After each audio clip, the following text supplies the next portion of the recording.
Second की जो है ये थ्रोटल के अंदर ही दी गई है, जो इससे आपका कंट्रोलर ऑन ऑफ होता है। और बैटरी के लेवल के इंडिकेशंस के लिए इसके अंदर एक डिस्प्ले है जिसमें आपको बैटरी का लेवल दिखाई देता है कि आपके पास चार्जिंग कितना अभी बाकी है।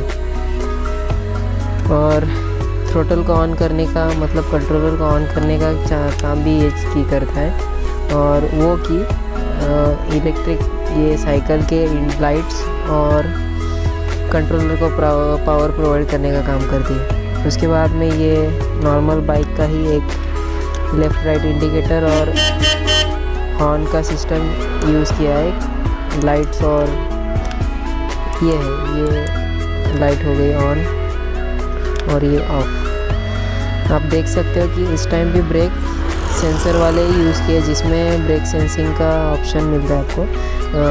ये नॉर्मल बाइक में ब्रेक लाइट इंडिकेशंस के लिए यूज़ होता है सेंसरी स्विच। इसमें यूज़ होता है कि जब आप ब्रेक लगाते हो तो मोटर का सप्लाई कट करने के लिए।